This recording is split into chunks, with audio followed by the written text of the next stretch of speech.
A little funkadelic there. And we're back! Booger in the morning. Man. Bill, you want to talk a little association? Let's do it. Now, I don't mean the group that sang Windy. I mean the National Basketball Association. Home of names like Magic, Cavalier, Nugget, Popovich. World be free. Meta world peace. Meta world peace. Chikimbe Matumbo. Imagine trying to spell that when you were growing up. I had trouble with Scott Owens. Right? Yeah. In fact, I still do. Like, you got 7 letters that are backwards, and you spelt your name wrong. But the beauty of it is, you could probably be dyslexic and it still comes out all right. You think he was just DM growing up? He was DM. whatever he wanted to be called growing up, I would think. I'll tell you who's growing up, though. The Phoenix Suns, right before our eyes. Right before our eyes, Bill. My job when we talk NBA is simply to set the table and then allow Chef Bill over here to serve up the meat and potatoes here. Bill, what strikes you? I mean, we could talk records, but Milwaukee 18-3, Lakers 18-3, Clippers 16-6. You got the Raptors and the Heat about 15-5. What do you think about Atlanta? They are probably the most interesting team. Them and Dallas are probably the 2 best teams to watch. Yeah, I mean, I'm sitting there looking at Atlanta. They're 5-16, but something tells me they're not that far off. Am I just living in a dream world? They've had a couple of people that have been injured, but Atlanta's just interesting to watch. I mean, the Collins kid can be super amazing. Reddish is kind of having an up and down year. Trey Young is just that team, and he's going to get picked on a lot, just like Curry does, as far as on the defensive side of the ball. But they are long, they're athletic. The Hunter kid that they picked up out of Arizona, he's been playing really well. The Herter kid who's been injured, who played really well last year, and they're going to be strong. We kind of all figured that they weren't going to be like super good this year, but they're going to be a team. They're in that phase that Sacramento was in before they took a real big jump and started winning a lot of ball games. I'll tell you who I thought had a pretty good analogy of them, Bill, and it's interesting that you mentioned them being long and athletic. My son's a big NBA fan, and he said that to him, Atlanta resembles a little bit of a 76ers team, but younger and hungrier at this point.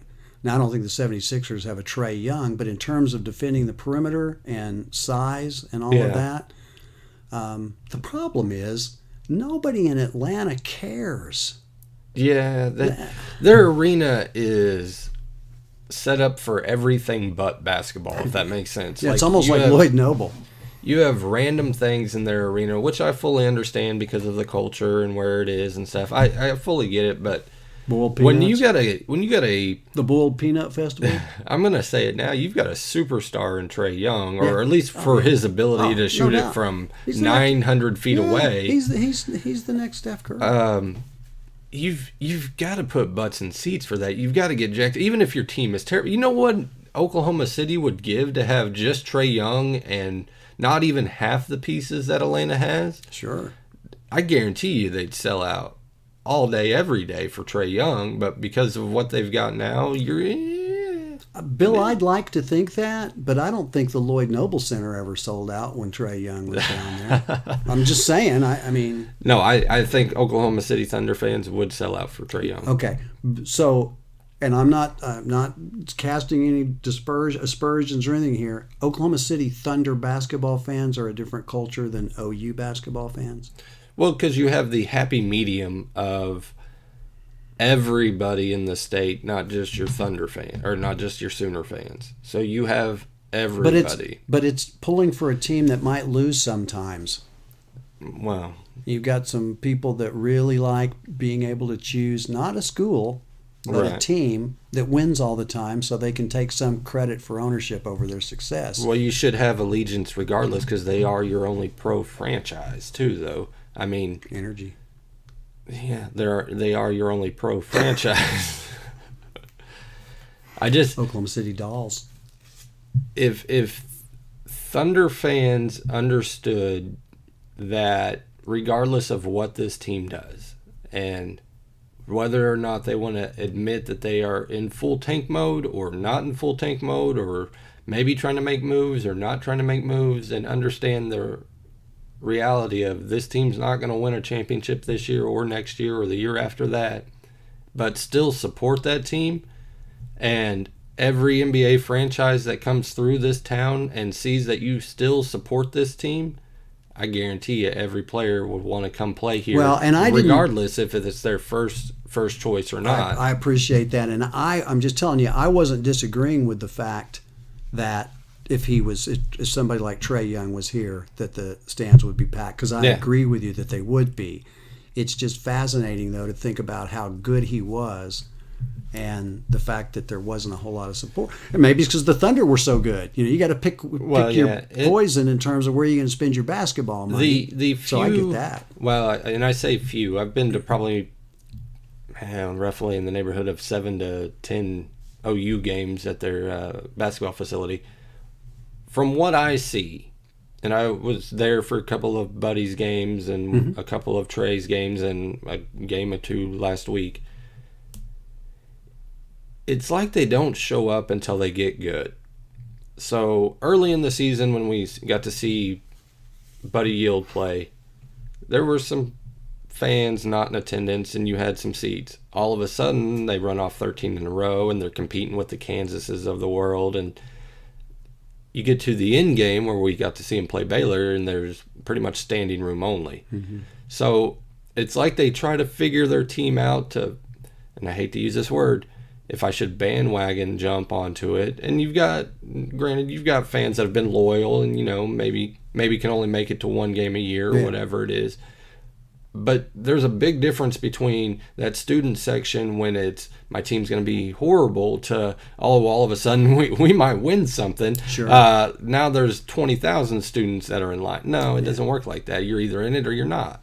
But I just think that there's a real dichotomy when it comes to OU football fans versus any other OU support. The closest to it is softball. Yeah. Guess why? Yeah. Because we can show up and almost always know that when we leave here, we're leaving with a W. Or gymnastics. Yeah.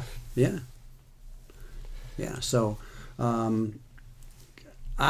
agree with you. I think the fact that the Thunder is saying absolutely nothing in terms of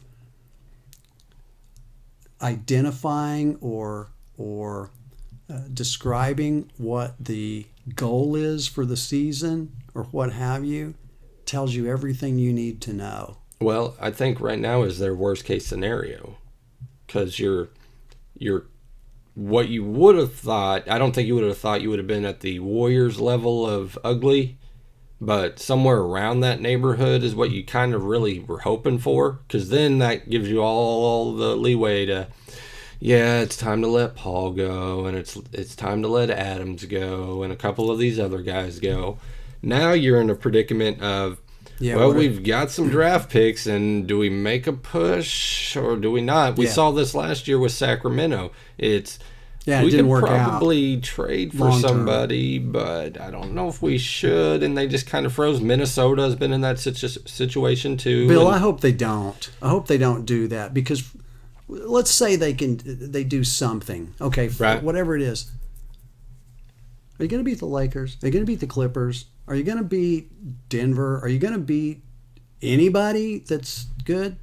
I mean, what's the end game? To just make the playoffs and then tank your opportunities for the next couple of years, or put off? Well, here's the flip side, right? So, and this is my theory and what I think they should do.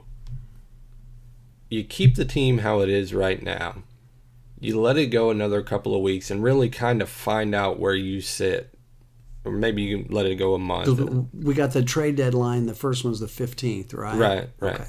You let it sit and see where or how long it's going to go, right? If you're going to push up or if you're going to push down. If you go up about 2 spots, then you make that trade for not a big name guy, but somebody that helps your team out. And that's like Paul George. Like we could bundle a whole bunch of guys, maybe 4 of them that are familiar with Clippers, send them back there. I mean, you could right now, honestly, you could probably get just about anybody in the league outside of maybe 4 or 5 guys, really. Mellow.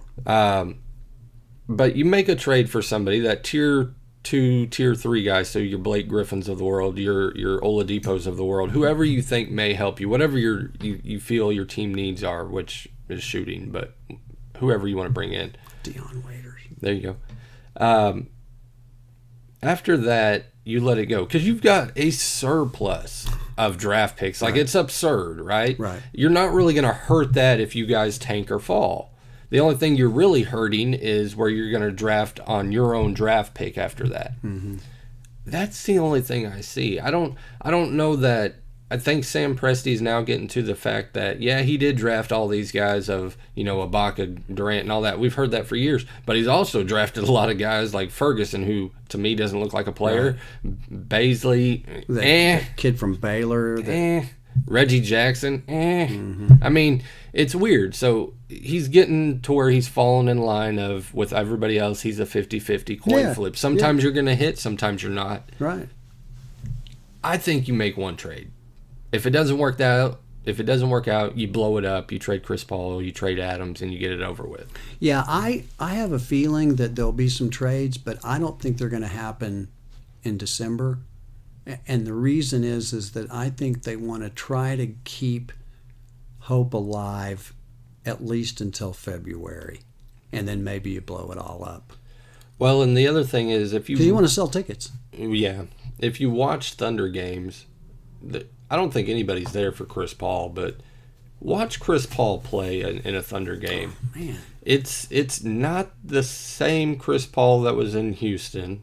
It's definitely not the same Chris Paul that was in LA. It's not even the Chris Paul that was here before. No. He's playing well enough to get traded and to get noticed, but it's not that same fight in Chris Paul because he understands at the end of the day that this is not going to lead to anything other than a trade. Right. So it's tough to watch. Like, I think if he truly felt that they were going to win and do something, he might go to the floor every once in a while. Well, I mean, you would see that kind of pit bull mentality that he normally carries with him come out. But until you get maybe it would take another superstar to team up with him or whatever it is, somebody that can fight and battle with him. Right now, I don't think he feels like any of those guys are ready to go to war, and he knows. Perkins retired. So. The other big thing I take, wow, that was a difference. Did you notice that too? Okay. The other big thing that I take away from this league so far, the Lakers are just wrecking people, and it's not even fun. We got into that whole 5-year span of the Warriors just dominating people, and let's just get to the playoffs already. We know the Warriors are going to win.